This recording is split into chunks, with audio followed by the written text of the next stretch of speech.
വസല്ലമയുടെ ഭൂമേനിയിൽ ചുംബിച്ചുകൊണ്ട് പൊട്ടിക്കരയുന്ന ഒരു പ്രത്യേക സാഹചര്യം നബി സല്ലല്ലാഹു അലൈഹി വസല്ലമ പറയുന്നു, ഞാൻ ഇയാളെ ഖബറിലേക്ക് വെക്കുകയാണ്.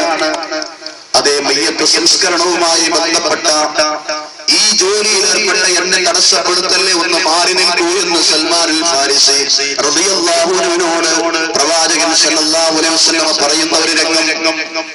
നബിയെ, നിങ്ങളെ ഞാൻ വിടാൻ എനിക്ക് തോന്നുന്നത് നൽകുകയാണ്. അദ്ദേഹത്തിന് ഒരിക്കൽ പുറത്തേക്ക് ഇറങ്ങാൻ അവസരം കിട്ടി. മഹാനായ ആ സഹാബി പറയുന്നു, പ്രവാചകരെ, എന്റെ ഉപ്പക്കൊരു തോട്ടമുണ്ടായിരുന്നു. ആ തോട്ടത്തിലെ നിത്യ സന്ദർശകനായിരുന്നു എന്റെ പിതാവ്. അവിടുത്തെ പണിക്കാർക്ക് വേണ്ടുന്ന കാര്യങ്ങളൊക്കെ ഒത്താശകളൊക്കെ ചെയ്തു കൊടുക്കും. അങ്ങനെ സ്ഥിരമായി തോട്ടം ശ്രദ്ധിക്കുന്ന വാപ്പ ഒരു ദിവസം വാപ്പക്ക് ആ തോട്ടത്തിൽ പോവാൻ കഴിയാതെ വന്നു. ആ വാപ്പയുടെ ഒരു വീടിന്റെ ഒരു കെട്ടിടത്തിന്റെ നിർമ്മാണവുമായി ബന്ധപ്പെട്ട് പിതാവിനൊന്ന് പോവാൻ പറ്റാതെ വന്നപ്പോ മകനായ എന്നോട് നിർബന്ധിച്ചു, മകനെ, നീ തോട്ടത്തിൽ പോകണം, എനിക്കിന്ന് അങ്ങോട്ട് പോവാൻ ശ്രദ്ധിക്കാൻ കഴിയില്ല, നീ എനിക്ക് പകരം പോകണം. ഇന്നേ വരെ ആ തോട്ടം എവിടെയാണെന്ന് എനിക്കറിയില്ല. പിതാവ് എനിക്ക് അടയാളങ്ങൾ പറഞ്ഞു തന്നു, വഴികൾ പറഞ്ഞു തന്നു. അങ്ങനെ ഞാൻ ആ തോട്ടം ലക്ഷ്യം വെച്ചുകൊണ്ട് ആദ്യമായി വീട്ടിൽ നിന്ന് പുറത്തേക്ക് ഇറങ്ങാൻ ഒരു അവസരം എനിക്കുണ്ടായി. പ്രവാചകരെ, ഞാനിങ്ങനെ ആ തോട്ടം ലക്ഷ്യം വെച്ച് നടക്കുമ്പോ ഒരു ക്രിസ്തീയ ചർച്ച് എന്റെ ശ്രദ്ധയിൽപ്പെട്ടു. വഴിയിൽ കണ്ട ആരാധനാലയത്തിൽ നിന്ന് വലിയ പ്രാർത്ഥനകൾ പുറത്തേക്ക് വരുന്നു. അവിടെ ഞാൻ ആ ജനലിലൂടെ എത്തി നോക്കിയപ്പോൾ ഒരുപാട് പണ്ഡിതന്മാർ നേതൃത്വം കൊടുക്കുന്നു. വിശ്വാസികൾ അണിനിരന്നുകൊണ്ട് ആരാധനകൾ അർപ്പിക്കുന്നു.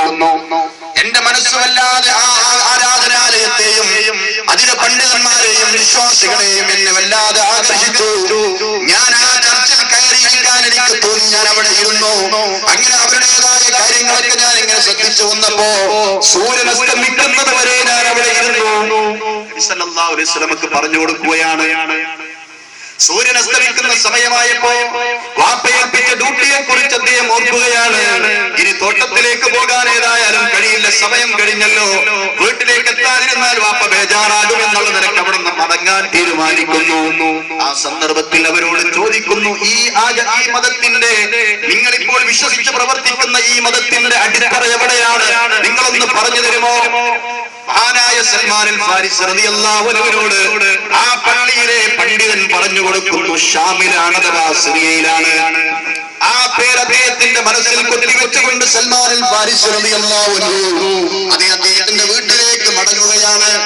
വഴിയിൽ വന്നപ്പോൾ വിശ്വാസികളുടെ ആചാരം എനിക്ക് വല്ലാതെ ആകർഷണമുണ്ടായി. അവരുടെ പ്രാർത്ഥനയിൽ ഞാൻ സ്വാധീനപ്പെടുത്തുകയായി. അതുകൊണ്ട് തന്നെ എന്നെ സ്വാധീനിച്ചപ്പോൾ ഞാൻ അവിടെ ഇരുന്നു. സൂര്യൻ അസ്തമിക്കുന്നത് വരെ അത് ഞാൻ നോക്കിക്കണ്ടു തൃപ്തിയായി. വാപ്പ, ഈ അഗ്നി ആരാധനയേക്കാൾ എന്തുകൊണ്ടും ഒരു പ്രത്യേകമായ ആരാധനയാണ്.